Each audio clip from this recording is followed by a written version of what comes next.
You're listening to the We Are Libertarians Podcast Network. Find all of our shows at wearelibertarians.com. You're listening to the We Are Libertarians Network. Learn more at wearelibertarians.com.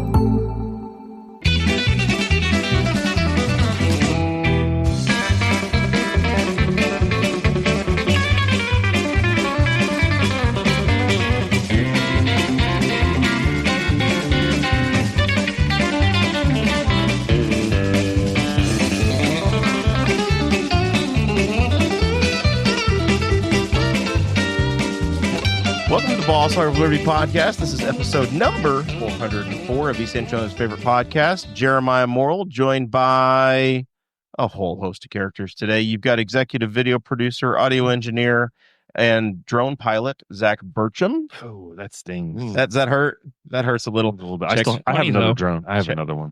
He's got a backup car. Mr. Bones is here. Howdy. Betsy Mills, co-host Mills, is here. What's up? Back from her I guess things have finally cooled down. You're able to come back out of Michigan and start. I've been all over the place. I've been mostly here though. It's a Henry County summer. That's a Henry County summer. Yeah. And then our guests today, we got my roommate, Mr. Brian Nichols. Alrighty, ho there, good neighbor. And former barber to the stars.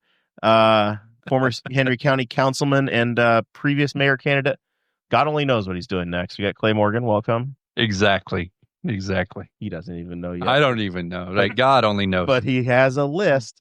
So we're gonna talk with him. We're gonna talk with him about some stuff going on in the city.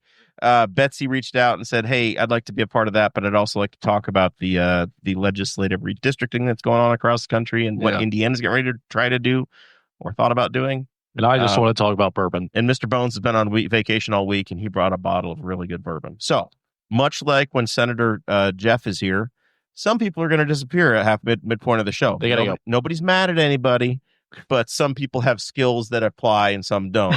So, Brian and Clay are probably going to bail around the time the Maker's Mark bottle comes out. Not unexpected. That's the plan. There's something else we normally say here. Been 2 weeks. I haven't been in here for a minute. Shows about our lives in rural Indiana. We're here to push your boundaries and make you think as individuals. Sometimes we provoke you. Other times we make you laugh, but hopefully you'll always learn something new. Mr. Bones, what's your normal part here? We got a couple thank yous to tell people about.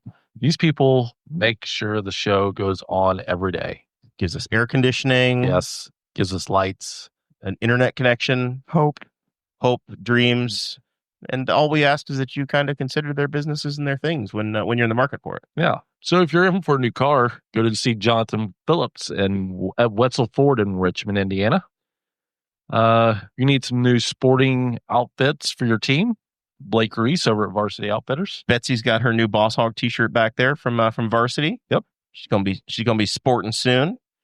I cannot wait. Custom apparel. If you got any dead people that need cleaning, go see Jeremiah's mom. Okay. Moral Monument Cleaning in Rush County. Yep.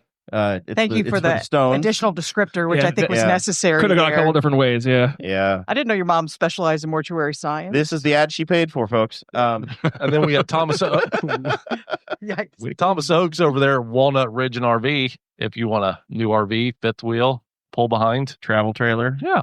Get you a Brinkley. Is that the high-end one? That's one of the ones that helps feed the Oaks family. Oh, okay. Put me down for one, Thomas. I'm going to get you down for two. One this month, one next month. And then we got Pops Recycle, making your Schwinn new again. That's right. And they can repair it or sell you a gently used Chicago Schwinn. Yes. There's a little storefront down there in Rushville as well. Great job. Thank you. You don't show any rust at all. Unlike me, I'm way out of practice. Well, I mean, it's what you paid for. If you do want to contribute to the show to help us get on the air, patreon.com/Boss Hog of Liberty. You name your own price. You get on it whatever level you want. You'll get the show, the extra show sent directly to you. You get the show notes. You get a special Facebook group. The whole deal. So without you, we literally do not exist as a show, and we appreciate that very much. All of the business out of the way. Welcome back, Clay Morgan. Glad to be here. It's been a little while. It's been a minute. Yeah. A few weeks ago, you reached out and said, "Hey, there's some stuff going on at the city. There's a bunch of rate increases and conversations happening between the mayor and the city council, and you wanted a platform to talk about it. Yeah. So I said, we've always got a microphone for you, Clay, and as long as you can keep it under 3 hours, we're good. Just like county council meetings. Right. Exactly. So we brought all of our referees to help keep things in line. You've been vocal. Tell us what's been on your heart and where you think things are, and maybe the direction the city needs to be going, and we'll go from there. Yeah. So since that time, I've been through a lot of back and forth in my head about, okay, which approach do we take here? Because I don't want this because obviously people who are paying attention know that the council president, Rex Pecapole, and I had some interactions on Facebook about things a little bit, and I had wanted to get him on and do a recording with me to answer some questions, and invited all the city councilmen. Aaron Dickin has done it with me, and so I invited all of them, and never heard anything for almost a week, and then Rex finally replied and let me know again that he wasn't going to participate. But then as he began to respond to some comments on Facebook through a thread, he said something about he would be willing to go on a legitimate podcast like the Boss Hog of Liberty. So I'm like, hey, what? That's a great idea. Hear that, Jerry? Makes the big leagues. You know, I know, podcast. Right? Well, so I mean, hey, by comparison, good for you. Listen, I know we're on Spotify. Okay? I know. You guys and Travis Kelce, New Heights. Same league. I hope he doesn't take all my clicks this week. I swear. So I reached out, and I was thinking maybe we could both come on here and discuss face to face some of these. I was gonna say he's coming on. Yeah, next week. Well, yeah, my original hope was we could be on at the same time, so that we could discuss things face to face, because we started relationship in 2011 when we both were running for city council at large. That was my first time ever running for anything. I lost the race. He won, and the incumbent Von Reed Jr. won, and so then I moved on to the county the next year. But anyways, like I said, I was hoping we could be here together. But that didn't happen. But yes, I've been keeping up quite a bit, more than some people want me to, and as much as others want me to. And so there was a comment made. The way I thought I would set this up is there was a comment made recently in a council meeting by Mr. Peckinpah that was actually very accurate. And yet at the same time, even though it was very accurate, it's also something that we should all dive into. One, he said that the city's like basically in the best shape now financially at mid-year than we've been in I think he said ever, but I think obviously in a very long time, right? So at mid-year, we have $6.9 million on hand. Okay. And he's right. That's the most we've seen in a while. But the counter is, that's good, and it shows we're heading the right direction. But we've also spent $21.7 million in the first half of the year. And typically at the end of every year, we spend 40, 50, 60 million a year. Okay. So that 7 million's great, but we still have to be careful. Now, some of that is like insurance payments and things, which premiums come in. That'll help offset all that, right? So there's some more money to come in and everything, but the big tax draw comes in December. So basically, again, like Betsy and I both serve on the county council together. You spend your money, and then at the end of the year, you fill your buckets back up with the tax draw. Right. You have to break even. Yeah, and you're supposed to break. Yeah. And you've got to think years down the line. Yes, exactly. And you have financial advisors who point that out to you and make it pretty obvious. And you got to do what you got to have a plan, and you got to work the plan. And luckily you're able to consult people who are way smarter than you are, who can say, this is your path to success and yes, balanced governance. So, absolutely. So you're talking about $6 million cash on hand. I assume there's a predicted cash flow, right, throughout the course of the year. So if you've got a $50 million budget, you've got a few times your money comes in throughout the year. Yeah. So you can't necessarily say, okay, this one signpost is exactly where things are today. Yes, exactly. There's an ebb and flow to it all, right? I mean, I know we all know that.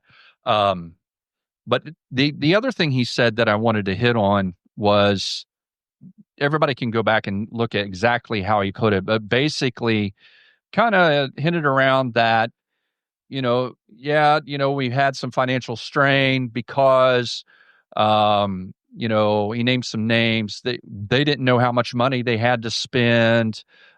We had some bad information, but things are great now. All right. And so is that true?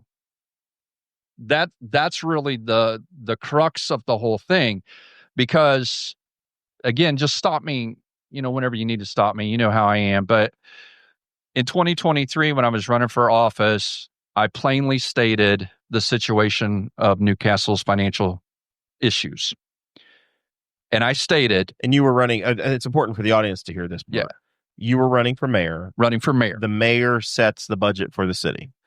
So that the budget maybe can get a small tweak from the city council. They get an approval or a denial, essentially. Yes. But they don't get to adjust line items or really write the budgets. Yes. So they do ordinances and they do a final approval, but the financial arm is the clerk treasurer and the mayor. Yes. And that's when you were running for mayor, that's when you were talking about the financial stuff. Exactly. And even when Mayor York was here, it was around budget time of that year, and he attempted to just pass it off on the clerk treasurer. Like, oh yeah, the clerk treasurer's got it. Everything's great, blah, blah, blah. And then I went into my whole rendition of, no, it actually goes like this, according to state statute, which he didn't offer any correction because I was literally going from state statute. So the clerk treasurer gets with the department heads, they work something out, and they say, hey, here's what we need. Then the mayor comes in and he revises the budget, right? He reviews and revises everything. Then the clerk treasurer takes that and makes it pretty to present to the council. So it's the mayor's reviewed and revised budget that is given to the council to vote on. Okay. Now, the issue that I think everybody should be asking this question. And when I say everybody, every city councilman, the mayor, the clerk treasurer, every citizen, everybody should ask this question. How did Clay Morgan, who resides at 515 North 12th Street, who is not in public office, use the information from the city of Newcastle and come up with the city's about ready to go insolvent, when the council and the mayor all were saying everything's fine? Mr. Peckinpah was saying Clay's misleading everybody. He's just fear-mongering for votes. The mayor comes out with a statement how things are great, city's on the move, we got momentum, let's keep the momentum going.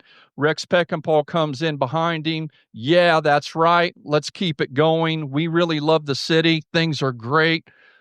Greg's the man for the job. Let's get rid of Clay, right? Then just a few months later, we're insolvent.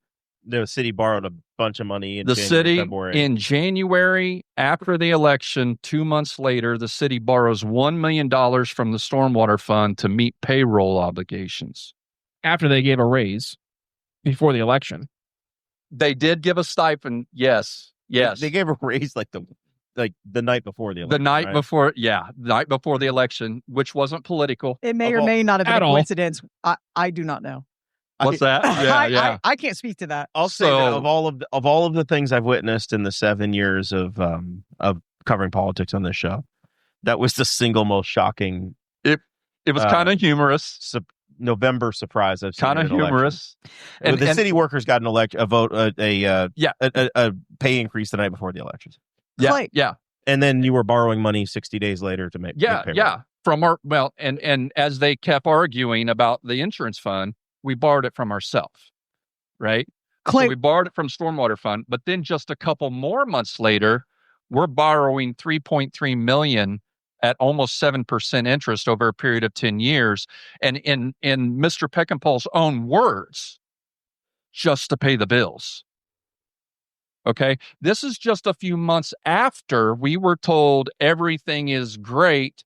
Clay is wrong. I suspect what we're going to hear is next week that they're going to say, hey, yes, we had a storm and now we're on a path that it's fixed. You're not convinced that they have things corrected as of today. Great turn there, Jer. Yes and no. And here's what I mean. The sign that we do, and this, again, I don't want this to look like an attack job or I'm just being all accusational. That's not my point at all. Again, I mean, we talked about, are you running again? Everybody's wondering if I'm running again. Rex don't want to be seen with me because he don't want to help me, in my election. I don't know that I'm running. I said I wasn't going to. If I do run, I'll have to apologize to everybody, ask for their forgiveness. Your posture up to this point has been no. Pretty sure no. If signups were today, and I know some people... I love that you treat it like it's T-ball, man. If sign up. right? Sign up. Whenever they announce it. If I get drafted, I'll play for the Mets. There's 1,000 people out there that voted for me last time. If it was today, honestly, I'm probably not signing to run. A lot of things are happening in my life right now, and there's been some course adjustments, and we'll see what happens. I mean, the election's 2027. So is it possible that I run? I'm going to leave that door open and right now say, okay, it's possible. And if I do run, I'll ask everybody to forgive me and we'll just go for it.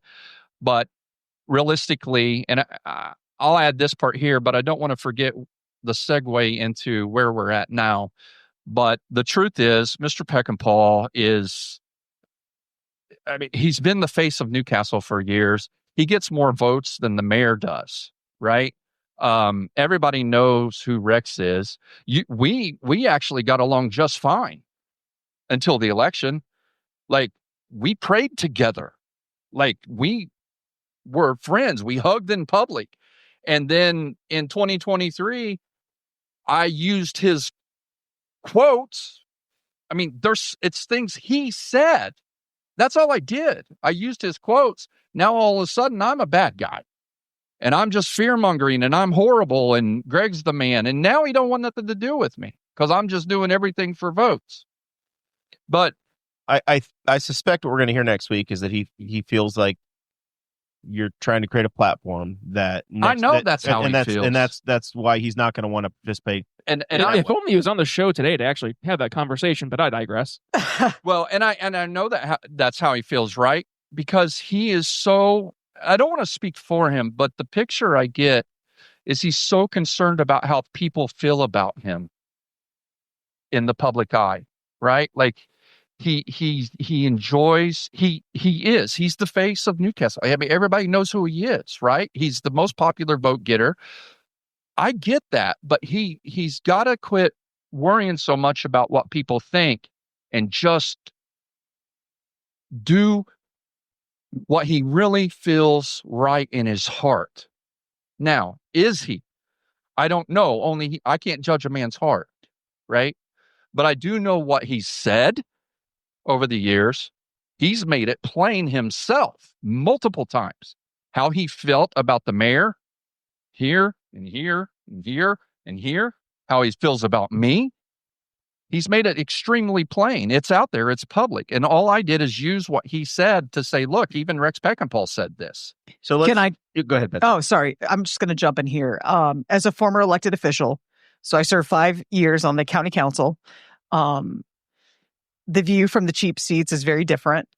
And I just want to convey all my respect to those who are elected, city council, county council, mayor, commissioners, everybody. It is so much harder than it looks. And I know it looks like we're all a bunch of idiots when we're in office, but I swear to you, I think 90% of the people work their damnedest to do the best job they can for their neighbors. I fully believe that. And that's the way I try to lead. Yeah.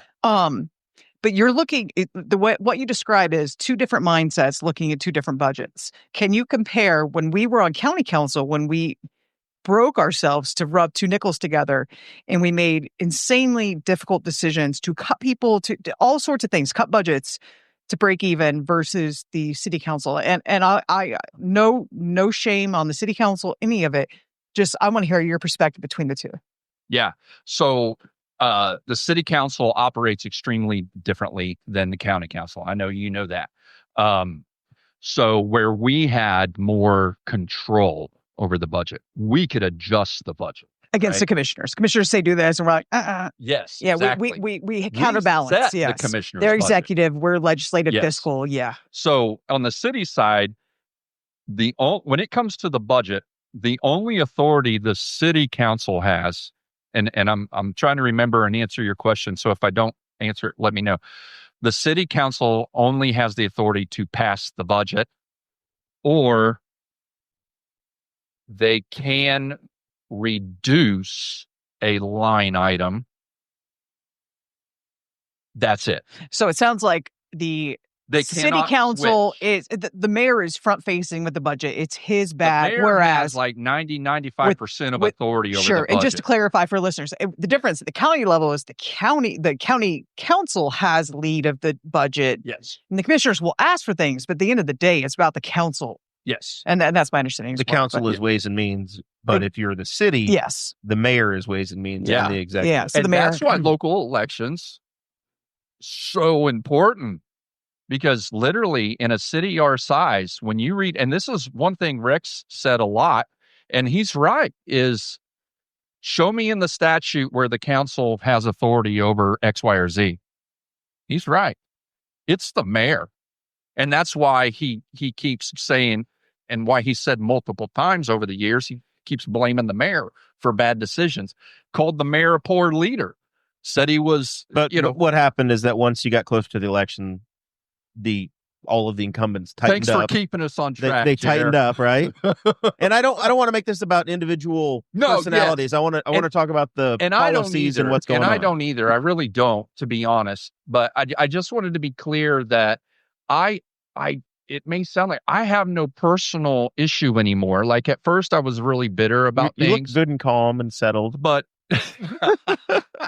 I'm an emotional person. What bothers me most in this whole thing, honestly, is where we were about ready to head with where are we now and what's actually happening to our city. So right now the issues in front of the city are, they don't know what they're doing with the trash, and the trash rates are going to go up. I guess they're going to go up 50 cents a year until we're gone. Okay. If you would, let me say this before we get to trash, because it explains why there may still be some hiccups in the system. Sure. Okay. So obviously, since we have the most money on hand that we've had in a while, there's been somehow some decisions made that have been helpful. And I think because all the attention was brought on the city in 2023, I think people are starting to say, okay, we better start kind of watching some of this a little better because more eyeballs are on it. So do we still, we can't stop. We still have some issues. And here's what I mean. Here's an example that has happened recently. Okay. So a year ago, June of 2024, again, this is after the election, about 8 months, Rex Peckinpah comes out with a public statement about why the city's in the financial shape it's in. Okay. He plainly says because of under budgeting and overspending by the mayor. Okay. It's what I said the whole time. Under budgeting with regard to like health insurance and things like that. Because they've told me, councilmen have told me, and it's been brought up in I think Dickon brought it up in a council meeting. The amount that we're being told to budget is not being budgeted. Okay. We've known that for several years. Okay. Insurance tells the mayor you need this much. Let's say they say you need $4 million. He says, well, let's budget for $2 million. All right. They've been purposely doing this. Okay. That's why they got in such a big feel hole. like at a county council level or county level in general, we've been overestimating to be conservative. Oh yeah, you have to. And maybe at the city level, if I understand correctly, and I'll stand corrected, it looks like they've been underestimating. They've been under by a big margin. And when you're self-insured, as you know, you can't under. No, you gotta over, because one person with cancer throws it all off. Exactly. And like, obviously, we're going to take care of that person. Obviously, that is a priority, but it's an obligation. You have to plan for that. Yes, exactly. Right. Exactly. Council president, I know that I keep saying Rex, but he's the council president. He's been the most vocal. So he blames it on the mayor. Okay. One, that's what I've been saying the whole time. Okay. Then, I got to try to be a little careful about this. There was a councilman, it wasn't Aaron Dickin, that told me through Facebook message. I had messaged him and told him, hey, thank you for standing up for some things and being vocal on some things. And it actually had to do with trash back in June of last year. Okay. Brian, if you feel unsafe, just let us know. Okay? Clay's friendly fire. I'm good. And there's plenty of room over here. And I thanked him for it, and said, hey, I appreciate you, being vocal and everything. And he writes me back and he tells me, thank you. I appreciate that. And he says, he said, Clay, I want to think that Greg's leading us in the right direction, but then we find out that there's more. We find out through the grapevine, there's more frivolous spending. Okay. Overspending, frivolous spending coming from councilmen, okay, just a year ago after the election. All right. Then again, bringing back to you're talking like they're putting premium in the gas tanks. Like what frivolous spending? You don't know. I mean, I don't know. All right. I've heard. See, that's the thing. Fancy tulips. You hear a lot of things. I've had people tell me things that didn't just hear it; they were actually involved. Okay, but I can't publicly let that out because you have relationships you're trying to protect. Yes, and people could get fired, and it could bring down some heat on. It's like Adam Schefter trying to give his breaking news, but he can't tell him that Chris Ballard told him directly from the You know what I mean? And again, I'm not sources close to Clay report. I'm not trying to be that guy. It's just it wouldn't be appropriate for me to just call everything out right now.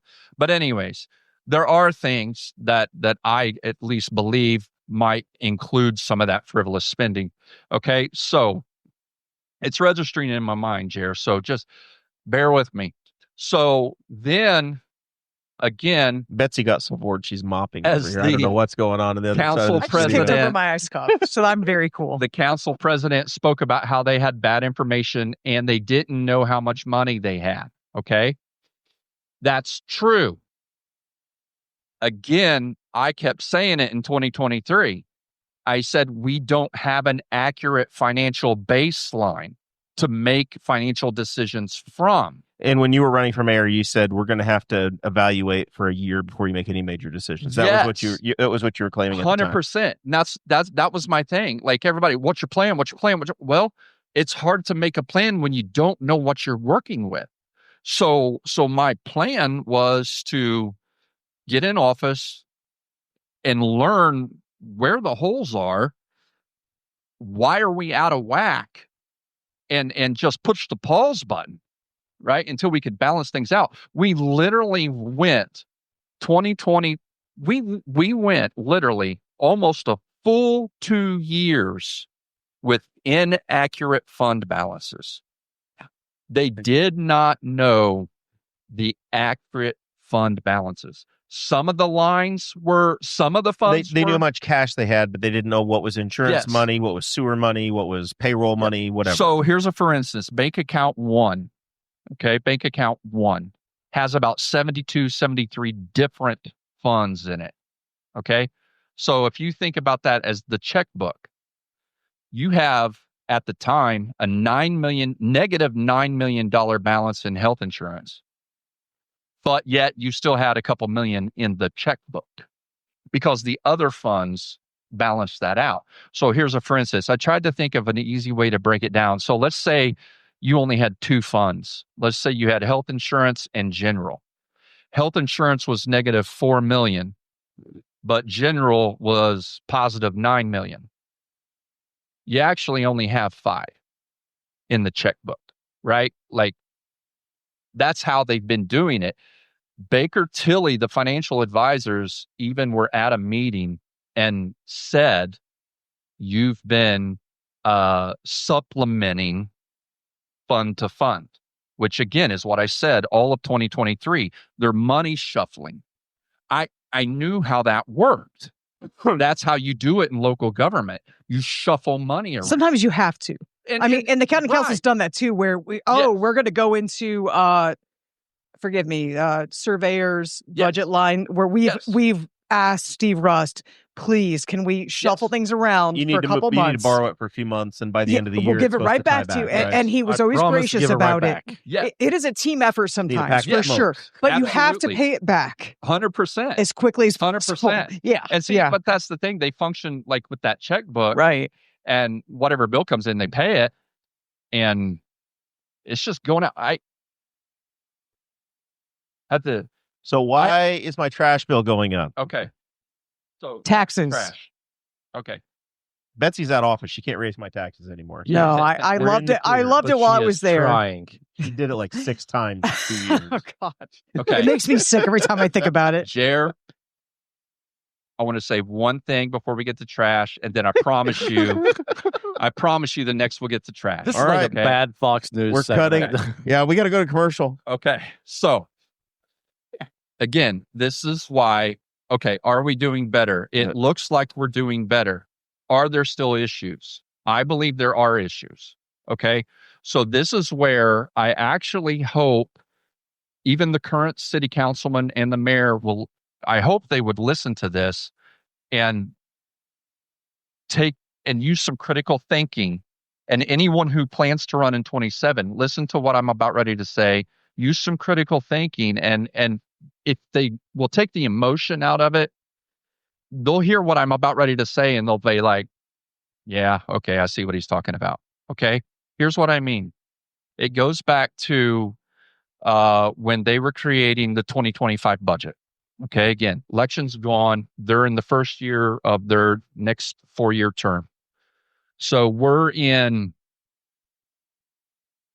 I have it all written out, but I don't want to read it verbatim because I know you guys don't like that. But we're sometime toward the end of the year, getting ready to pass the 2025 budget, and the council decides to give raises to every city employee. The fire, the police, and the EMS receive the substantial portion of raises, which accumulate to almost 40% raise of their 2024 pay over a 3-year period. Okay? Over a 3-year period. Now, those are increasing because the market has increased significantly for those positions. And to debate, you got state cops that are making 6 figures. Do they need a raise or did they not need a raise? That's not even the question, because we were behind. But it's how we got there that is the problem. So EMS specifically, EMS functions with a non-reverting fund. So EMS does their job. They bill insurance. Whatever insurance pays comes into their fund. That's what they operate on. Okay. It's a closed fund, non-reverting, even though it's in that account checkbook 1, which causes a problem. But it doesn't cause a problem if it's properly managed. So, but I digress on that. But at the time they were giving the raises, that fund was headed to nearly negative $800,000 when they were giving raises that are a 40% cumulative raise to all the employees. And to top it off, they didn't even know how many employees they were giving these raises to. So you can't come up with the appropriate number, right? You just have to say, oh, yeah, we'll give everybody raises, and just trust the mayor that is creating the budget, that he knows what he's doing, after, a couple of you guys already been criticizing the mayor So about his budget practices. They don't know the head count because the mayor doesn't have the head count available, or That's just it. That doesn't make sense to me. I'm sorry. They know. Respectfully, that does not make sense to me. All they have to do is ask. That just seems like the first question you should ask. I mean, no shade Did not we the mayor do that on or this county council. Every time we thought about raises, and every year we tried to do raises because we knew that our county employees were underpaid, and we really wanted to make it happen. We're trying to rub two nickels together, but you have to know what you're committing to financially before you vote on it, and that means a head count, and that means also looking at benefits. And for us, that was perf, that was insurance, and that was retirement. Yep. And shout out to my homie Chad Malacote, president of the county council currently. Chad, the computer of Henry County, we had that all sorted, and I'm grateful that I had strong leaders around me who were had that ready to go. You have to figure in that 20%. You have to know what you're voting on. You have to know what you're committing to. Know how much money you're going to spend. We have to bill. Again, no shade. To know what's in it. That's what we did. That's what we did. So and so. Herein lies the excitement or passion that I'm expressing right now, is because all that information is only an email or a phone call away. Like, all they had to do was ask how many employees are receiving this raise, calculate how much it costs. 20%. Anyway, so they just pass it. Okay. And again, this is why I say there still may be some issues. They passed this, and then a couple months later, we had a big discussion about can we even keep EMS, right? That's where I'm going. So what about my trash bill, Clay? After the first quarter, After the first quarter, the EMS fund was negative $1 million. And within the first couple of months of the year, the plan was to lay off 6 EMS employees because they can't afford it. And what ended up happening, they didn't have to lay them off because 6 EMS employees decided to find jobs elsewhere to help save some of those other jobs. Voluntary heroes. Now, this is, again, let's go to trash, finally. This is why... You deserve some ice cream, man. All right. This is why there's an issue on trash. So I won't go through the whole spiel, but I did make sure it was pinned on my Facebook profile. I wanted to make sure you could talk about trash because you've been talking about it nonstop on the internet for 6 weeks. I feel like it's a big deal. And you pin it and look at what's pinned. I explained it all. Here's the issue on trash. This is what's interesting. Councilman Koger questioned last June about how we run to Muncie, and because Mark has at different times been trying to say we need to rein in our spending. He has. Yes. Okay. And this was one of them. And he began to question, why are we running to Muncie? And he stated in that meeting to the street department superintendent, the reason you're doing it is because it's a personal issue. And then, of course, he denies it. They get into a little bickering match. And then the mayor and Rex say, guys, okay, calm down. We need to move on. All right. That ends it. All right. You don't hear about trash for a while. Here's the thing. I knew they were thinking about raising trash fees during the election because Lee Walker approached me if I won, would I raise trash fees because, we needed it so bad. The only thing I told him was I'd be willing to listen to what you have to say. Leave it at that. Okay. Here's the issue with trash. Do we have cheaper trash? You look around, looks like we do. Even if they raise it to the $19.50 that I think they're getting ready to raise it to, because that passed second reading, and then 50 cents a year after that. A lot of places are 20 to 25. Okay. So, but my issue is the answer to all our financial problems since January 1st of 2024 has been, let's take more money from people who don't have it. The city of Newcastle, out of cities our size in Indiana, we have the second highest poverty rate of the 12 cities our size in Newcastle. Our median income is around $46,000, $47,000. All right. We don't have it, but their solution is to keep taking. Okay. Now, why not trash? Why not do a little more research? Rumpke just bought out Buster's, right? Let's say it was a personal issue. Who knows? Whatever. He said it was because of tires and tearing the trucks up. And I've got something on that. Okay. You're saying there's new management at the local dump, so they should consider going there again. Yes. I've checked their price. $39 a ton. Where we're taking it, Muncie, East Central Recycling, something like that, $39 a ton. Okay. I have exact numbers. I pressed the panic button. We ordered some custard. Yeah, here it comes. Here it comes. I'll take a double with cheese. From downtown. If you go back and look, again, I'm using the city's information that they gave me. And again, it's posted on at the top of my Facebook profile. When we switched from going local to going up to Muncie, Funcy. It was the trash goes to Funcy. Funtacular. They're having a ball. We spent like $20 million extra that year. From this year to this year, going to Muncie. It cost $20 million or so extra. Double check. We're going to serve up some custard. You get that number right, because 20 million seems. Yeah, I want that number. I want that number to be right. Throw that number out there.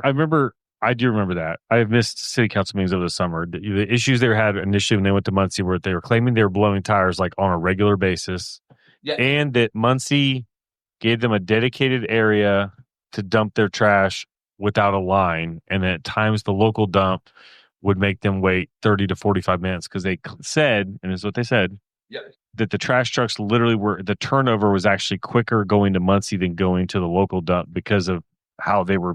If there was a personal beef, I would say it was a two-way personal beef, and change in management should help that, because it seemed like that the local dump was also it was two people that did not want to be nice to each other and work it out. Yes. And I think like right now would be an appropriate time to reconsider everything, right? If they're under new management, they should, yeah. Let's go back to my numbers, Jer, because you're exactly right, because 20 million was atrociously inaccurate. Okay. So thank you for slowing me down, and that's why I took note. Okay. So this move led to an increase in cost of $29,200. $29,000 more. $29,000 more from the previous year. Now, Lee Walker said the cost of tire repair was between $12,000 and $15,000 when we were going to Newcastle. Okay. I'm sure he could find the exact amount, but he threw out $12,000 to $15,000. Okay. Then he said after making the switch, it was under $5,000 in tire repair. So if you use the high number, that means we saved approximately $10,000 in tire repair, which also means we still spent almost $10,000 more. Let me get that. No, almost $20,000 more, right? So we saved $10,000 in tires, but we still spend $29,000. You see what I'm saying? I mean, for the size of the budget, it's close to a net even, right? I mean, like it's marginally more, but they probably spent more money in fuel, and the cost probably would have gone up regardless either way. And that's what I'm saying too. That doesn't even include the cost of gas, the cost of manpower, and everything. So when I'm saying all this, these are the numbers we know. When you need to take a breath, you got a quart of custard there. Thank you so much. A pint. Appreciate it. These are the numbers we know. Okay. Yes, there are so many things that I don't know about this, but here's the issue. And believe it or not, I'm actually ready to sum it up. The issue is this. I have not yet seen a councilman. Now, Aaron Dickin came close in the first reading, but I have not yet seen anyone do a thorough study, or we'll call it an audit of any sort, to figure out if it is necessary, one, to raise these fees, or if it is necessary to continue to go to Muncie. Like, those things aren't even being questioned right now. It's just, we don't have money. We need more money. Let's raise the fee. We haven't raised it in a long time. Again, when you see the way that's happening with the way the EMS raises have happened, with the, I say this in the nicest way possible, but if they actually thought the city was okay a few years ago and wasn't going insolvent and everything was fine, that leans, and I mean this, and I don't mean this. You're questioning the level of detail that was put into this plan. Can I ask a dumb question? Level of incompetence. Let me ask a dumb question that might clarify. I literally don't know the answer. So at the county level, we've worked with Baker Tilly for years to help. And the city works with Baker Tilly. Oh, so they have the same advice. Are they listening to the advice? In meetings with Baker Tilly, telling them things, even before Baker Tilly. I'm trying to think if it was before they gave the EMS raises. No. It was definitely after. Anyways, Baker Tilly, I sat there and I heard Baker Tilly said this: you need to start looking at the EMS fund because it's starting to go the way of the health insurance fund. Right. And we had, in 2023, I said, we don't have an accurate baseline. We literally went all of 23 and most of 24 up until like November. They had to, I got the fund balances from our new clerk treasurer, who I think's currently doing an excellent job. Around the first quarter, it was like April of 2024. I start looking at it and I'm like, this is not adding up. Like, so then I go back and I compare to 2020, what's on the paper to 2023. They had July 1st, 2024 numbers, the exact identical numbers, or January 1st, 2024, the exact identical numbers as January 1st, 2023. And I talked to Ashley and I'm like, something's off. This is not right. What is going on? And she goes, oh yeah, we're off. We gave everything to Baker Tilly and they've got to figure it out.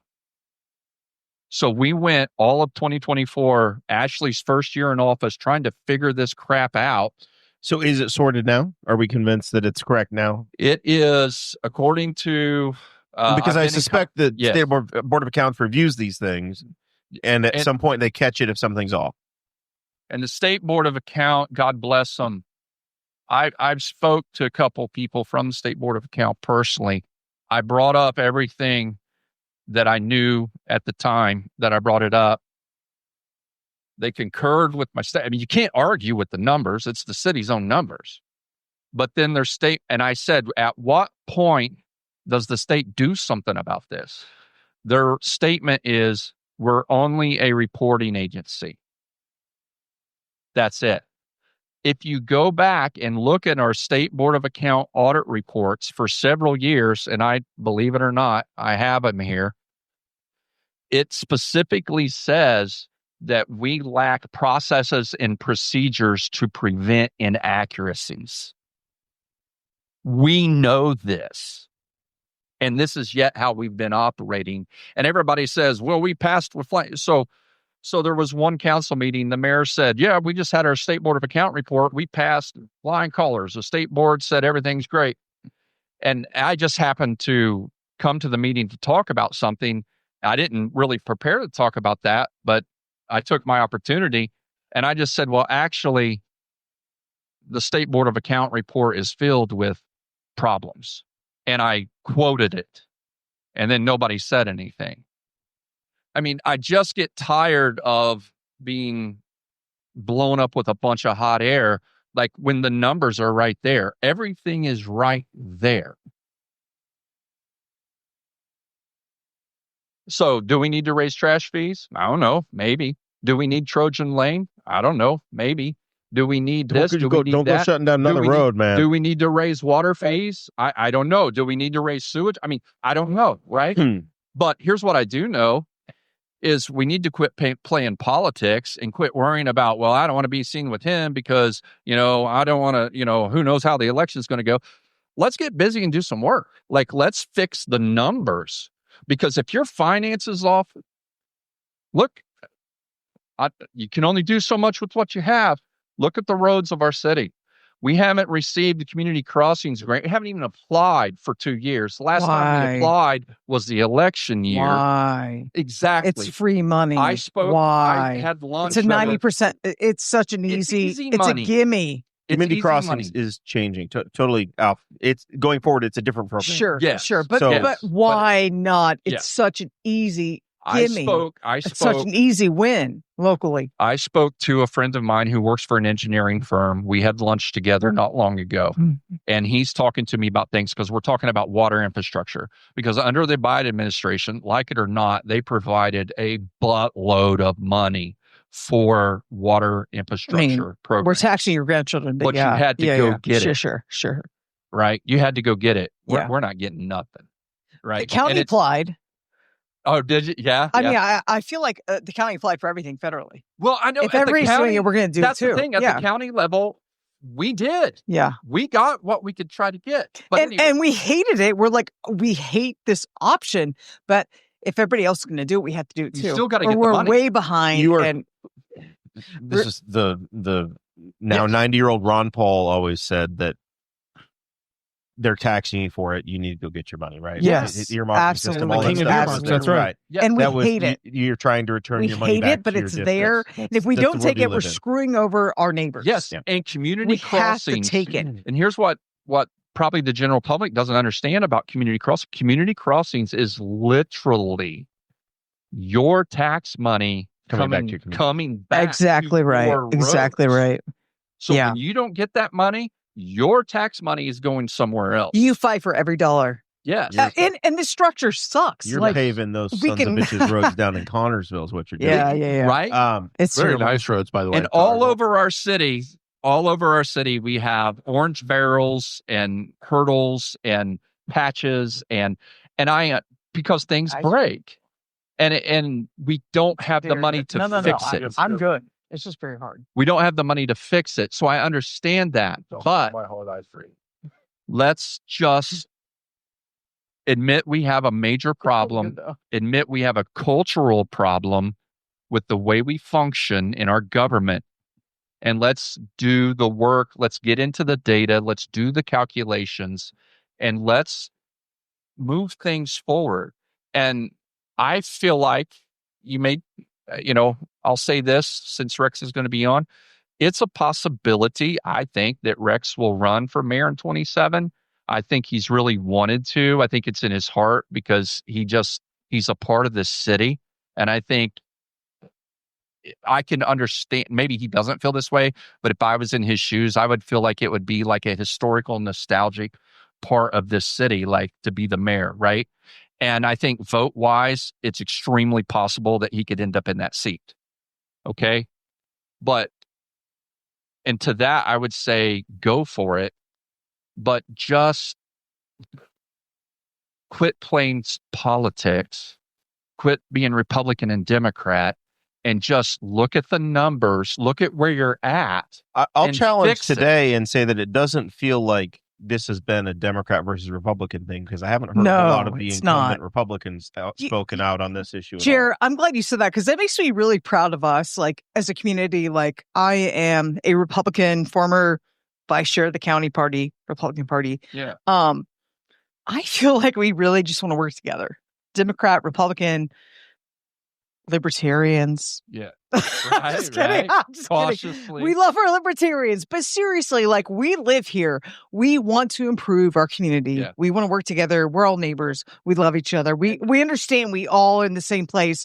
We have different values, but sometimes our values are actually the same. Yeah. And so like we should be having better discussions, probably off air, probably out of public meetings where we can just, I don't know. I'm just spitballing here. The general public enjoys the political red meat, right?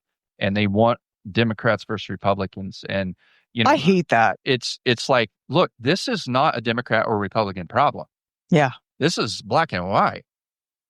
Don't spend money you don't have and focus. Right now, I think I'm able to say this now because I think it went public, but like Connorsville, they're doing like a $15 million water project to help fix their water infrastructure. Okay. So what they're doing, my understanding, I only briefly know a little bit, but I was told they're just going to take a section. They've analyzed like where their most breaks are, and they're just going to take that section and they're going to start there and they're going to fix it. Right? We can't fix the whole thing at once, but we have to start somewhere, because the last time Aaron, Councilman Dickin asked, what's our plan? What are we doing?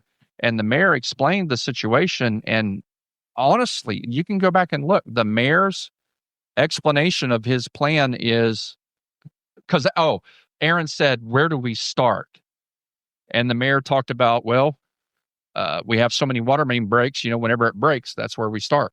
The plan is to repair as needed. Just repair there as is no replacement plan in the future. How long can we go like that? Legitimately, I think about these things. Maybe I overthink it, but I look at our roads, I look at our water infrastructure, I look at our sewage plant, and I've had the guys that work down there and girls that work there tell me things about that place. It's held together by like baling wire and duct tape. Yeah. I mean, they'll tell you that in city council meeting. They've told you it needs like, I forget how many millions of dollars. It's about 50 million now. Yeah, it's a huge number. It's about 50 million now. And even when the mayor was here and when we were campaigning and you asked, I loved it. He answered for me. I loved it because I kept saying how my concern was we're spreading out too much when we can't even handle what we got.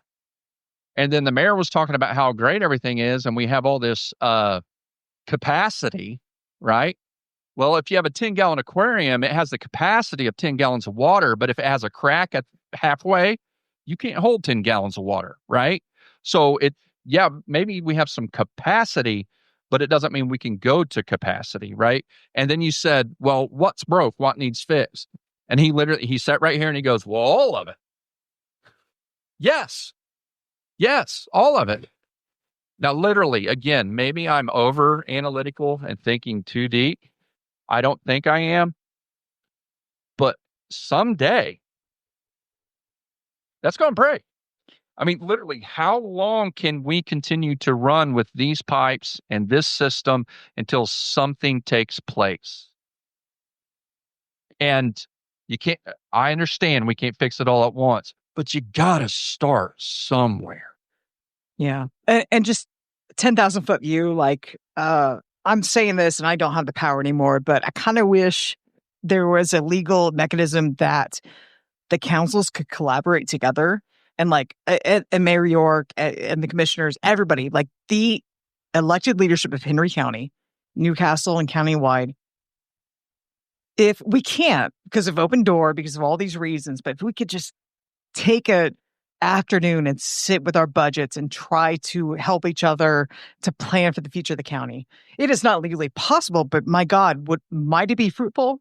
Yeah. Might it be? But we can't do that. Well, and right now, and I'll end with this. I know we got to move on. Your custard is melting, sir. Yeah. But here's what's sad, Betsy, is the city of Newcastle direction must change. Now, this year, mid-year, there is a little glimmer of hope that things are changing a little. Hopefully, we'll continue to see that. But my concern is the county works so hard to get financially stable that the city, the hub of the county, is going to be an anchor now. And that's troubling to me. In January 1st of 2015, I believe it was, the county started with $220 in the general fund. I think that was before you were there. Literally had $220 in the general fund. Yikes. I approached our council with the help of Corey Murphy for 2 years trying to get them to do a financial plan. And the council wouldn't do it. I think I got voted down the first time, and then I failed for a lack of a second the second time. Like the financial body literally would not do a financial plan. And we came back the next year when we wanted to raise a tax. Oh, yeah, we better have a financial plan now because we have to have a way to convince the public that we need to tax them, right? So we got a financial plan. And it's nothing against the people who lost. I don't have personal issues with any of them. But when the newcomers came on through the big windmill situation, those people came on and they said, here's the plan. Let's work the plan. The county government started with $6 million in general fund this year. That's a big difference. And I was a part of that. You make a plan, you work the plan. Right now, we don't have a plan in the city. We don't. We do not have a plan. And moving on to the next segment. Elections reflect the choices that a community makes. Absolutely. And these are the choices that we've made. We have an election once every 4 years in municipal government. Absolutely. So now's the time that the folks that have the chairs get to do the job. And those that don't have the chair get to observe and report. And complain, right? And if Rex runs and wins, God bless him. And I want him to do well. I do think in his heart, he wants to see great things. I do. Of course he does. He's been a fixture in this community for 40 years, if not more. Absolutely. That's a guy who's all in for this community. He has. I know I'm not going to sound like a guy that's going to plan on running against him right now. But he's got the passion for the community. He has the passion. Right? He has the smart, ability, good man. He has the heart. If he will, I'll just say it plain. If he would be willing to do the work that I've done in the numbers, in the data, in the putting the pieces of the puzzle together, meeting with people from outside of this community, meeting with people who have expertise in other areas, and putting the whole package together, he could do a good job. Like what I'm talking about isn't rocket science. It's really not. I'm not the chosen one, for the city of Newcastle. The things I'm talking about, there are many people in this city that could do a bang-up, fantastic job at mayor and city council. They could. You don't see people volunteering to step forward. You don't. It's like to get somebody to run for office, it's like pulling teeth, right? It's work. And then if there's a difference between being a chair filler and being a proactive person in Absolutely. That seat. And that nobody can argue with the numbers. Everything I've said from day one, it's their own information. That's why no one can argue about what I'm saying. They only argue emotionally. I just hope we can continue these conversations, and they are valid and they're important. And what's really fun is I truly believe that everybody at the city level, I do believe this in my heart, and you can correct me if you think I'm wrong. And at the county level, I think we're all in for Henry County and Newcastle. I think we're Rush County. And Rush County this from guy's that, over here from Bones, Adam Harcourt. But seriously, like we are, the city council, the city's not wrong. Like we are vibing. We have good things going. We have 1400 Plaza. We have so much happening. Forget State Road 3. Forget that madness. We have to endure that madness. But Henry County is on the up and up. I believe that with my heart and soul. And we have everything moving towards us with Indianapolis expansion. We just have to plan appropriately.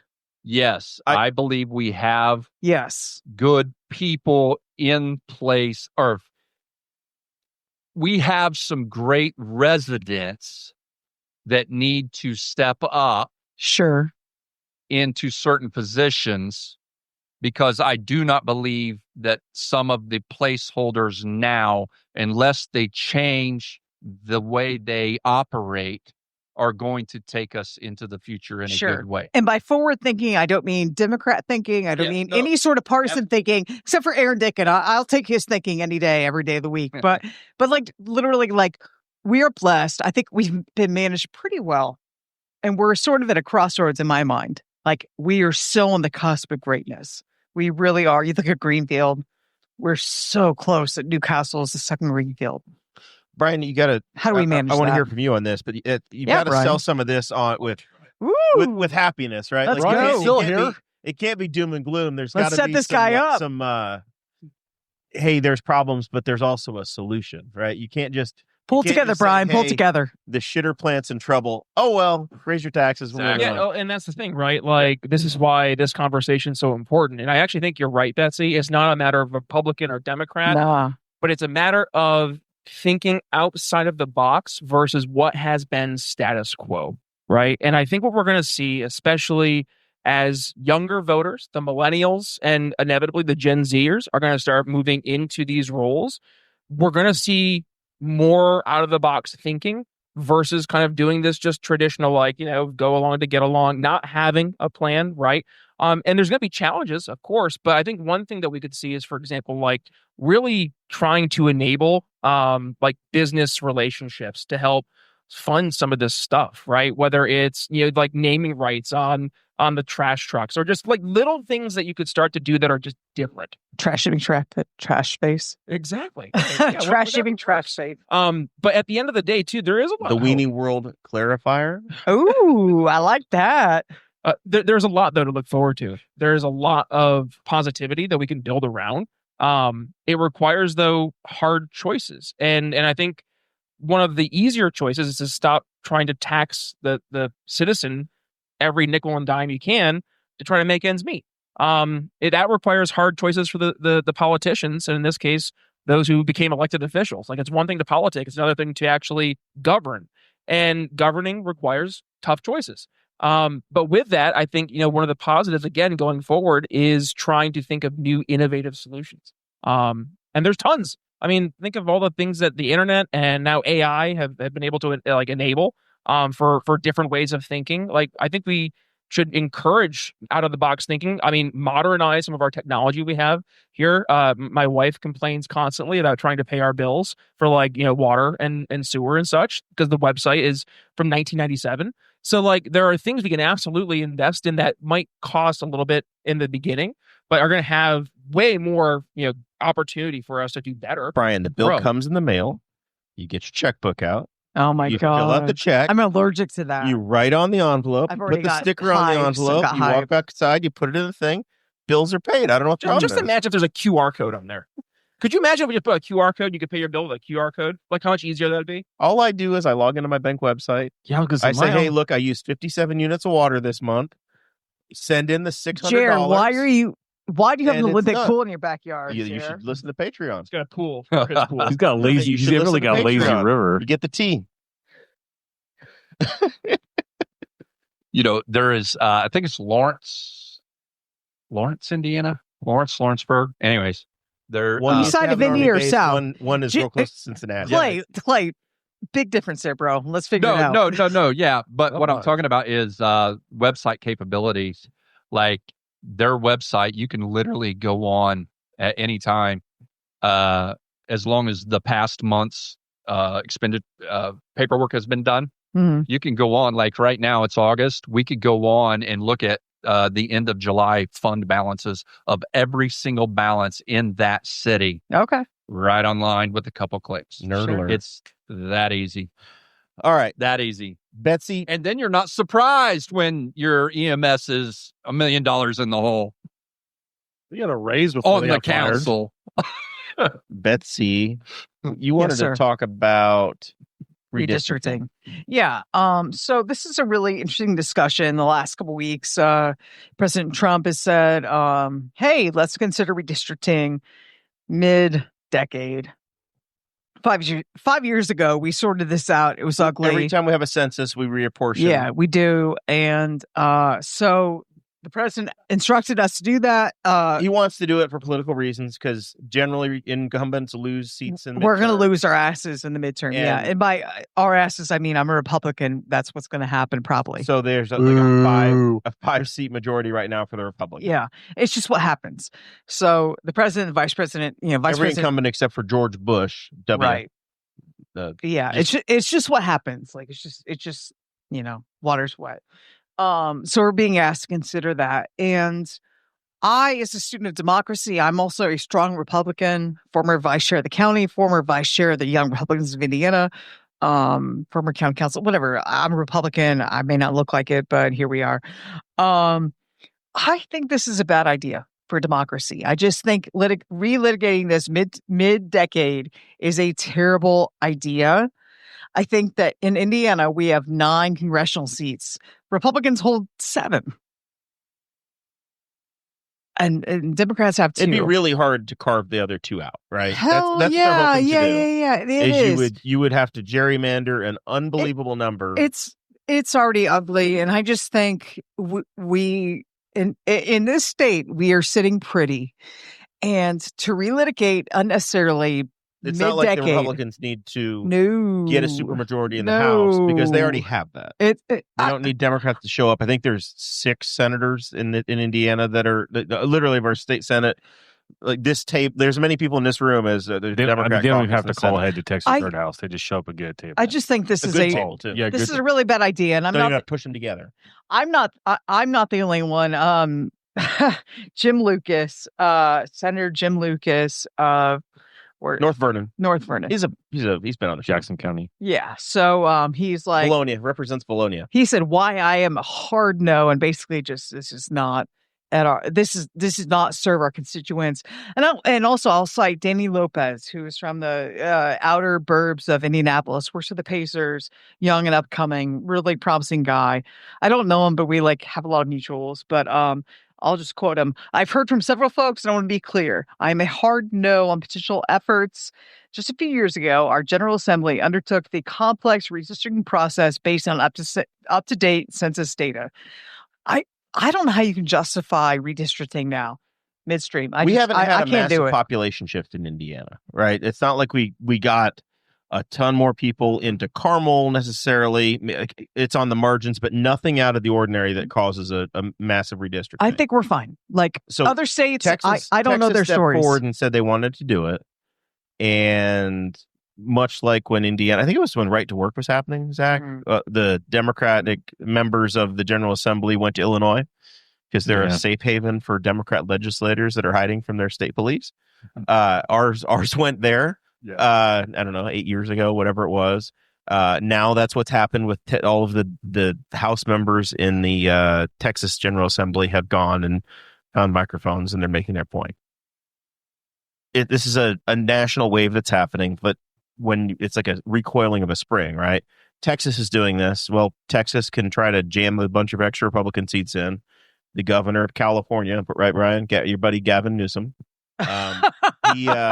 He says he's going to do the same thing, and they're going to get rid of every red seat that's in California. So I have numbers though about this because and this is the statistics that will just blow your brain. So 9 blue states have 32% to 48% Republican voters, and of those 9 blue states, they have 0 representation in Congress.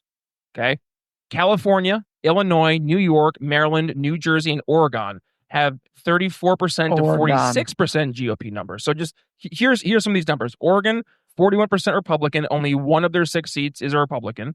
New Jersey, 46% GOP. Only 3 of their 12 seats, which is 25%. Maryland, 34% Republican, 1 of 8 seats, which is 12.5%. New York, my home state, Republican is 43%. They only have 7 of their 26 seats in Congress for the GOP. That's 26%. Illinois, our neighbors here to the west, 44% Republican, only 3 of their 17 seats are 17.6%. And then California, as you mentioned, 38% of the state is Republican, only 9%, or rather only 9 of the 52 seats are Republican, that's 20.9%. And then here's the others: Delaware, Hawaii, Vermont, Rhode Island, New Hampshire, New Mexico, Maine, Connecticut, and Massachusetts.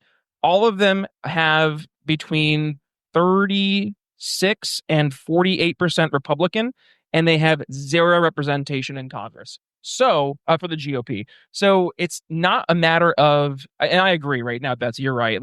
This isn't the right time to do it. However, from a historical standpoint, this is a process that has been abused by both parties. And you need to do what Iowa does and have a districting commission that's independent. Absolutely. That does whatever the hell that they're supposed to do.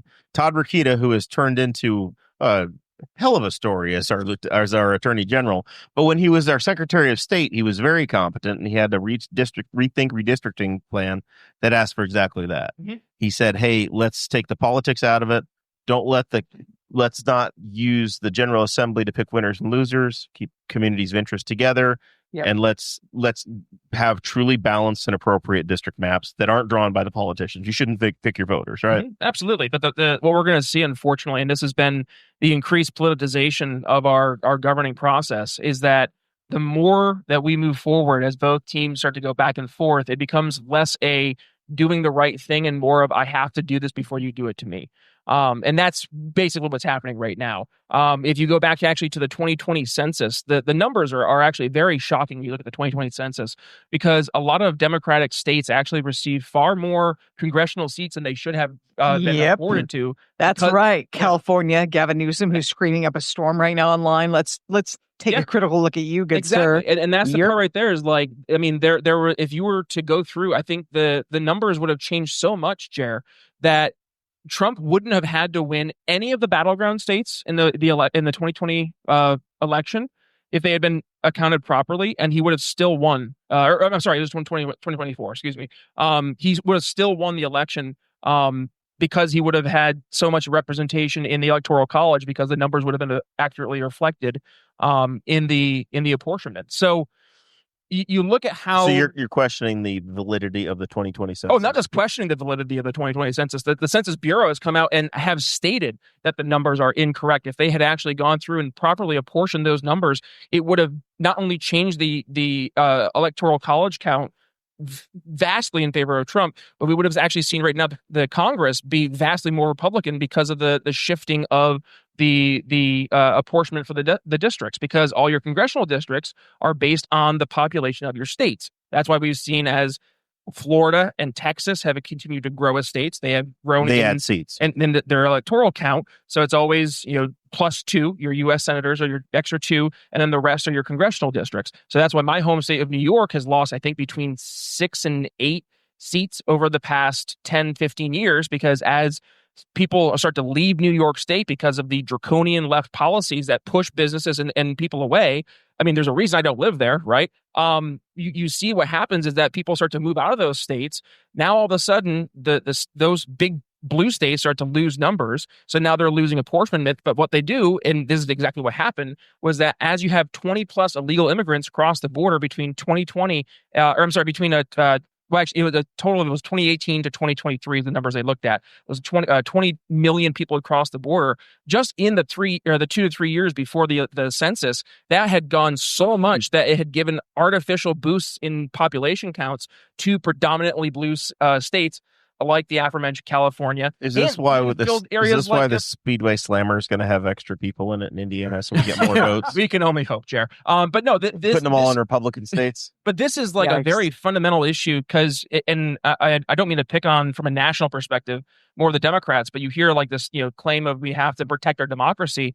What we've seen happen over the past 4 years, specifically in what we're talking about, well, not just 4 years for gerrymandering, but now it's a big topic right now. But going back to the census, I mean, that in itself is a threat to democracy, because it didn't even take into consideration the proper processes for us to apportion our electoral college and subsequently congressional districts. Because, I mean, that is the makeup of the Congress. My gut feeling on this, and Mr. Bones, I want to hear from you, because I know you're astute in these things. Because these districts are so uncompetitive and intentionally uncompetitive, people just don't give a damn. They don't pay attention. They don't know who their congressman is. Ours was assigned to us from Indianapolis. We really didn't have much involvement with. We got Jefferson Shreve because he had the most money. I love Jefferson. Sure, I really do. Like, I think I'm sure he's lovely. That guy. I really dig him. It is true, though. You look at the numbers, the way it was redistricted. No, of course it was. No, we got screwed. He was going to win no matter what. Of course. Yeah, he ran for mayor. He didn't win. And then we the were 6th assigned, district got absolutely screwed. We were assigned with to the Southern Indianapolis. Marion County. We get absolutely screwed. But I'll say this: I'm grateful for Jefferson Shreve. I think I bet he's keeping all the Mexicans out of Indiana, man. I think he's doing a great job. That's what I got the mailer. He signed it. He personally franked it. Yeah, he built the wall 10 feet taller. I know that's what he's doing. Is this the dude that took over for Pence? Jared, show me the receipts. Never met him either. Show me the receipts, my man. I just threw away the franked envelope. It was in. Yeah, no. Anyway, did you not get a letter from him? I did not. Nobody else is on the mailing list. Jared, that sounds a little bit. It was immigration reform, blah blah blah. You're gonna get sued, man. Knowing my wife, I probably went to the garbage before I got to the house. Anyway, I did not see it. No. I trust Jefferson hardcore. Okay. I think he's a good the guy. mailroom sent that. I got it. He's gonna deport who? He's keeping the illegals out, yada yada yada. It's not a major issue for Henry County. I just want my trash bill fixed. I'd like Riley Road paved. I think he cares. I'd like him to maybe get us a big ass grant to cover for our water treatment plant that we need, maybe $50 million, somewhere in there, and slide a little bit to Rushville too. Rushville, yeah, Rushville has needs, I'm sure. Sure. If you want to use AI, Brian, to fix something, create the most balanced and competitive congressional races you can across every district in every state, and shoot for as close to a balanced race as you can. Wow. So that you don't have 50 races that maybe could swing either way. Set it up so you have 250. And then you have people that actually give a damn that want to run for the job. And see, then you'll have good government. And I know you're being facetious about the AI thing, but like, no, I'm not. No. I know. But like, it actually sounds kind of cool. But like, that's the thing with AI, and this is for my day job. I work in it's called CX, customer experience space, and we talk about AI in our world a lot, and people either love it or hate it. But where I'm seeing more practical applications of AI are going to be more in when you have agentic AI, where you can actually task the AI to do something. So, for example, let's just pretend, and I don't even know if this is feasible right now for the way that OpenAI does their data pooling for security purposes for the city.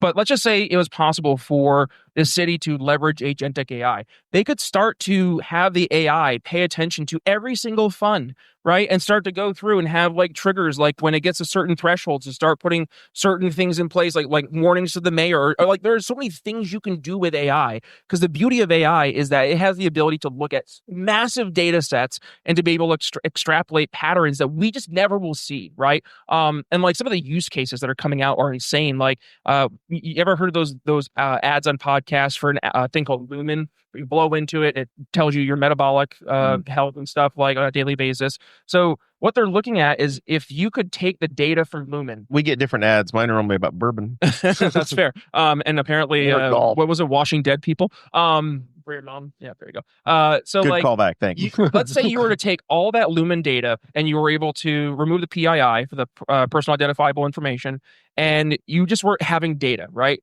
And let's say as people blew into the Lumen every day, that was reading their metabolics, they all of a sudden see, hey, there's 3 markers that we're seeing come out every single time when, you look at all the data, that signifies heart disease, right? So like the AI is going to be able to look at all that data and start to identify those patterns versus we just seeing an increase in a certain level and just saying, it's just an increase, right? Maybe it was something you ate. That's where AI is going to be able to come in really handy. But like, again, going to look at how it can apply to government, it's going to help us see things coming down the road that we might not be paying attention to that are going to become big issues, right? It could look at the rate that we're going through our sewer plant, or the use of the water lines, how many cars are going on the roads, and how that's going to deteriorate the road by a certain threshold. Like there's so many things that AI will be able to do, and frankly can do right now. It just requires people to be like forward thinking, to Betsy's point earlier, and like start to embrace more of these innovative ideas instead of just like, oh yeah, well, we've had this website for 10 years and it works. Or, oh, yeah, we've had this phone system for 10 years and it works. Like, start exploring different ways and newer ways to do things that, like, yes, it might be more difficult to embrace because it's new, but there's so much value behind trying to, like become more efficient, more lean, and, like, be able to use tools more effectively. That's going to be huge. All right. That's the end of the politics. I was gonna say you're gonna go drink now, right? And that was all just because you asked him to develop a, I just, the guy showed up. I thought it was a great idea. The guy showed up. I thought he should get a chance to talk. All right. Thank you guys very much for being a part of it. We appreciate you being here. Guys, Mr. Bones, you have brought along Mr. Bones left. This is you're all about the Culvers here. Might need to grab a little one more cup for her. If you're into that sort of a thing. Trying to keep it. There's clean spoons here. We're still going here. All right. So, Mr. Bones, what did you bring? Tell me about what this bottle is. This is a store pick from Bob Link Makers. They went down, I don't know, a couple weeks ago. Let's say 2 months ago. And they picked a stave profile. If you don't know about Makers, they put different staves of different types of wood in their bourbon to give a different profile. So the stave profile on this is, I can't read it. I don't have my glasses on. I'm getting old. This says it is Bobolink Lakeside Reserve. There's somewhere on here it says it's made with 10 oak staves. Yes. Oh wait, let me turn you back on. What does 10 oak mean? So they just use 10 different staves. Oh, so the 10 different boards of wood? Yes. So the staves are right here. Or what different types of wood? The individual ones. All right. Yes. So they have stave profile 1, baked American pure 2, seared French. So a French oak. I think those are the numbers of the staves. Yes. Those numbers should add up to 10. There are 2 Maker's Mark 46, 3 French Mediant, and 2 toasted French spice. Did they put the staves in there, or that's literally what they made the barrel out of? No, they put the staves in there. Okay. All right. Yes. So these are from different barrels they had, and then they throw these into it with the bourbon. Correct. As it marinates. Yes. So you pick your stave profile that you like, your flavor, and then they fill the barrel back up with those staves in it, and they store it for another month or 2, and then bottle it and send it to you. So another month or 2. All right. Yeah. So they picked the bourbon up front, and then they added the staves. Correct. I believe. I was not there on this pick, but that is, I believe, how it went. You've not tried this. I have not tried this yet. You broke the seal today. Yes. Miss Sarah, do you want to go get yourself something? Or you good? We can give you Betsy last. Betsy has wandered off. She decided she's going to be political instead of staying for the bourbon section here. She had to go to the secret Republican meeting. Yeah. I think somebody's getting drafted to run for mayor. I don't know. Or a goat's getting sacrificed. Nobody knows. All right.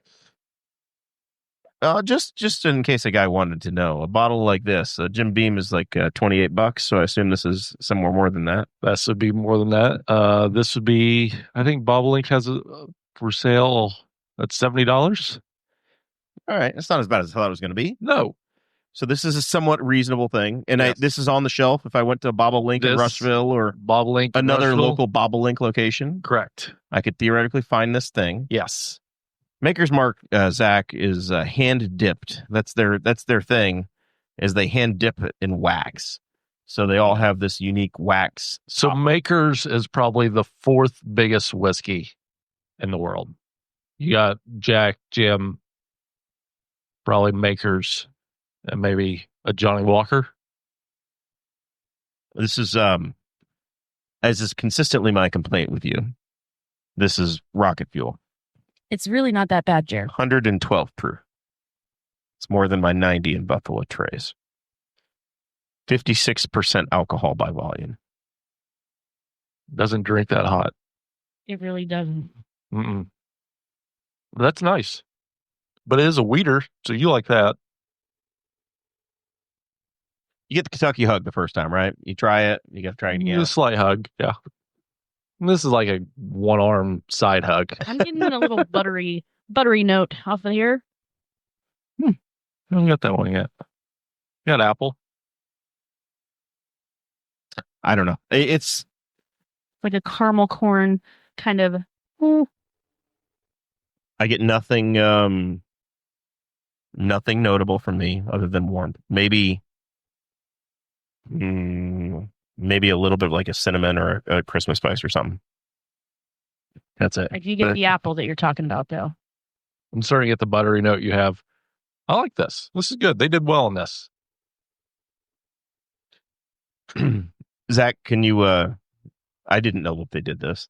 They literally just take pieces of the barrel, throw it in there. My dad's got Makers. My dad went to Maker's Mark when I was a kid at some point. He brought a couple of those bottles back. He got slightly dark in here. I'm gonna bring out my boomer reading light so that I can see. Right now at Maker's Mark at the distillery, they have a Chihuly glass exhibit going till like December. So the baked American Pures should have brought a vanilla, honey, and bright fruit flavor to it. So is that apple? The seared French cuvee should have brought in a creamy toasted caramel and almond flavor to it. The Maker's Mark 46 should have brought a dried fruit, baking spices, and caramel to it. And the roasted French Mendant should have brought in a dried fruit, coffee, and milk chocolate taste. I was going to say, I'm starting to have just a slight bit of chocolate note on it. And there should, from the toasted French spice, orange peel, ripe fruit, and clove. There were two of those. There were 3 pieces of the roasted French mediant, which should have been the chocolate, coffee, and dried fruit. That would have been the biggest ratio of boards they threw in there. So it only takes a month to finish it, though. That's interesting. Or I can't remember how long they had it, but that is on sale at Bobolink right now, and I think they did well on that. It's very Maker's profile, right along Maker's profile. And for the proof, it's pretty approachable. I think so. Jared's got his panties in a bunch today. It's fine. I think he's got heartburn is all. No. I mean, 7 scoops of Culver's. I had the whole pint, and I still don't. You were nervously eating because I thought this is going to go on for a long time. It's going to melt if I don't. Had I known, so what happened? I would have waited. What had happened was Sarah was complaining that she went to another ice cream place and try to support local business. Was treated unfairly in the drive-through line. What? So I said, well, we need some ice cream here, and she says, well, it's going to come from this other place. So she shows up with, I don't know, 6 different pints of I wasn't going to take everybody's order. I was like, oh, we can share pints. That's not a big deal. How and are then you I came in at the unfairly? worst possible time. Well, I don't know if it was unfairly, but it was not the best customer service. Okay. So I waited at the speaker for about 10 minutes, and they were like, I'll be with you in just a minute, like minute 2. And so I waited, and I'm like, hey, is anybody going to take my order? And they were like, it'll be just a minute. I was like, oh, well, I've been waiting here for about 10 minutes. Done been a minute. And she was like, well, we're busy. All right, never mind then. Have a good night. Drove off. Well, I just listened. I just had an hour and a half to listen to how bad Newcastle is. Makes sense. I know. It's just, I don't like to talk badly about, local businesses. Try to support them when we can. But I don't want to go back anytime soon. As we transition into final thoughts, because it's getting close to bedtime, Mr. Bones. Jesus. Congratulations on joining the Boss Hog Fantasy Football League. Thanks for giving me the option instead of just forcing me to do it like IndyCar. This one has a financial component to it. So you're on the hook. Of course, Chase Payton is the commissioner of said league. Noted Boss Hog voices from the past: Mason Rottinghouse, thanks, fresh. Chase Payton, Brian Nichols, Betsy Mills, myself, Chris Guffey Staten are all members of it. So it should be a good time. We should have some fun. But I was told that we should try to talk you into bringing $40 so that you can pay for some of the pizza, and I said, I got this. You don't have to worry about that. He just fed us some amazing fried chicken. I don't think you he owes nothing. Need to ask him for more funds. I think if he froze the chicken, he can just serve us 3-week-old fried chicken. We got chicken livers left. Oh, God, no. Those are actually really good. No filters, no fungus. That's my rule. But anyways, if you like the store picks, I have a list of what is coming through Bobolink this fall and winter. Write this down. The Bardstown Rye should be in any day now. We did that back in May. Betsy, you'll want to grab another glass because it got commandeered. So get yourself home to test this. 1792 full proof. That's not going to be up your aisle. Full proof. No. Woo. Eagle Rare. Okay. Old Forester. They're going to have their own bottle of... We'll have our own barrel of Eagle Rare. We're going to try to do this for you. That's hard to find anyway. Yes. So that they're going to have... How do they do this? Is it just going to be they're going to set out a case of it and you get what you want? They got a whole barrel of it. We will be going down there. We will pick what barrel we want of the Eagle Rare. They will bottle it up for us, and then it will... When you pick that, because this is a big deal, What flavor do you want to have in it? You want it to be grapey? What do you want? What are you looking for? Or do you think you're going to notice a difference in all the different ones? I think you'll notice a difference. Because it's a pretty high level top end product. Yeah, I think you'll notice a difference. You'll definitely get. I think some barrels will come through more as having more grape and more sweetness, and then some will have the more oakiness to it.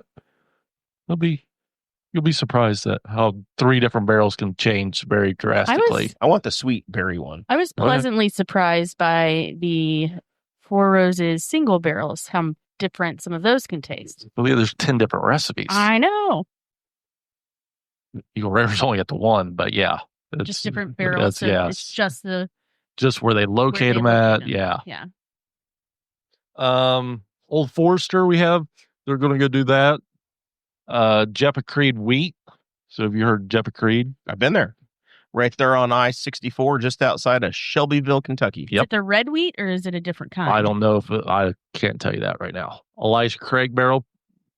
We'll have that. Jefferson Ocean wheat.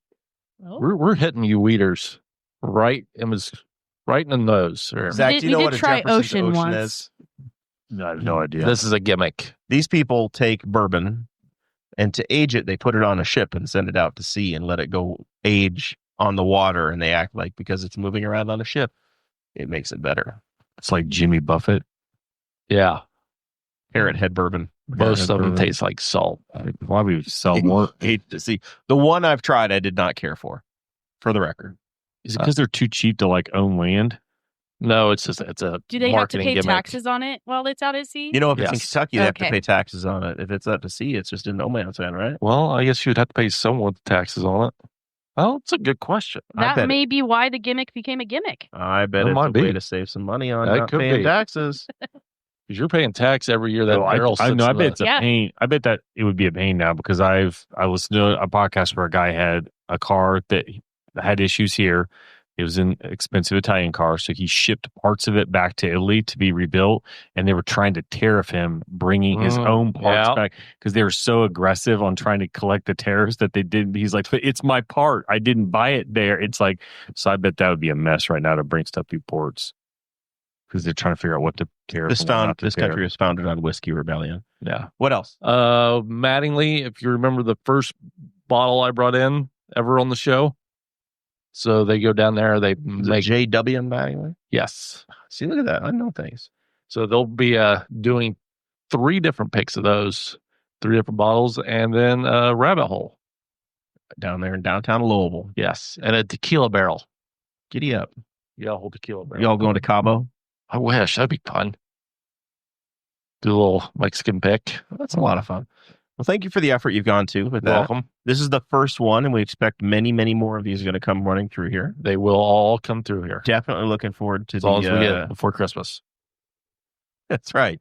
Then Bones goes on vacation. We're going to need you real hard and heavy, Betsy, between Thanksgiving and this 3rd week of January. I'm in. All right, good. Let's go. Winter with us. Yes, sir. Final thoughts, anybody? Sarah, you got anything you want to report? You joined us here at the last minute. She was a lifesaver.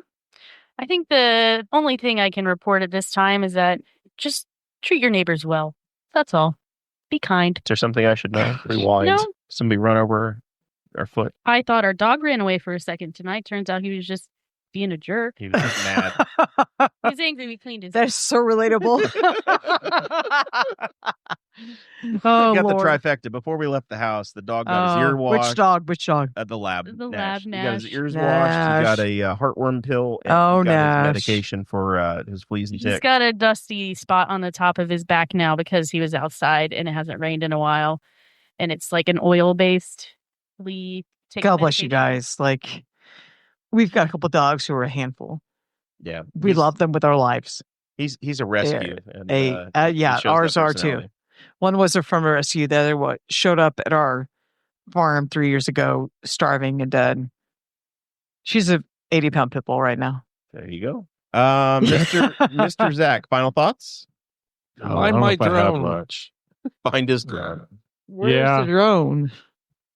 Edgeworth, Moreland, maybe. I mean, if you want to put a search effort forward, I would show up. I did already. Actually, I walked the field. I think somebody picked it up. And they're going to be very disappointed. What is it? I'll be there. I already did Monday. I walked around. I'll pay you money to But if you know anybody that sees a, Betsy's gonna buy another one. yes, I mean, no, I said I would pay for part of one. All right. Unless it's if cheap, anybody then does see fine. a I'll DJI Mini 2 that there's somebody's frustrated because they found it next to a road and they can't make it work because it's attached to my DJI account, then please tell them, like, I'll probably give them a little money. Krista says Sarah's always on point. Yeah. Love you, Christy. Krista. Oh, Krista. Yeah. Sorry. No worries. We have Christy Avery who usually watches Yeah, the show. Christy Avery is elite. She's a queen. She's the queen above everybody. So Krista said on point, Sarah. But like Christy Avery, A+.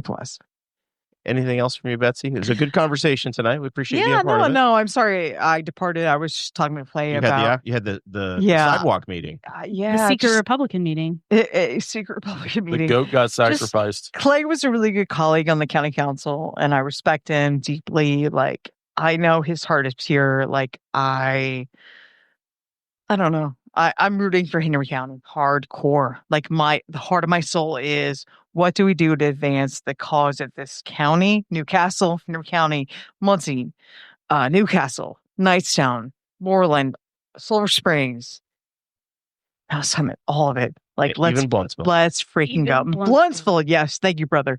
Anyway, so that's my posture. Former elected official. I'm rooting for my homies, like my neighbors, all of it. Messick. Anyway, let's go, Bones. Right up.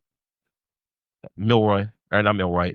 Millville. Yeah, defend Milroy, my brother. Millville, Spiceland. Mr. Bones, thanks for being here. Yeah. Thanks for having me. I hope your week off has gone nice and quiet. It has been. We got a couple more days left, and then I think the weather's going to break, so that'll help things a little bit. Very nice. You been out to the Indiana State Fair yet? I have not. I think we're going to try to go out Saturday. Sarah and I are going to go out with the family and catch the final weekend of the state fairs. And I don't know. I'm told we're looking forward to eating certain foods out there. There are these pretzel bite things that sound delightful. Sugar Rush, but delightful. That's it. Like, it's got like cookie butter and I wanted to go the first icing. day of the state fair, but she wasn't feeling too good. So first day would have been opening weekend was the jam. It was the cool week. They had 3-dog night. The weather was gorgeous opening weekend. It's going to be a hot one on Saturday, but we'll manage. Somehow we manage. We're going to go early and get out early. And we can resell our parking spot. We will be back next Thursday.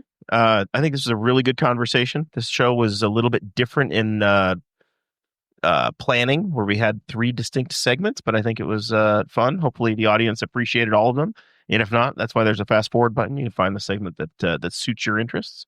Next week, I'm looking forward to the conversation, having the city council president and the clerk treasurer join us. And we're going to hear from the folks that are holding power now and hopefully have a good, productive conversation then. With that, we'll see you next Thursday.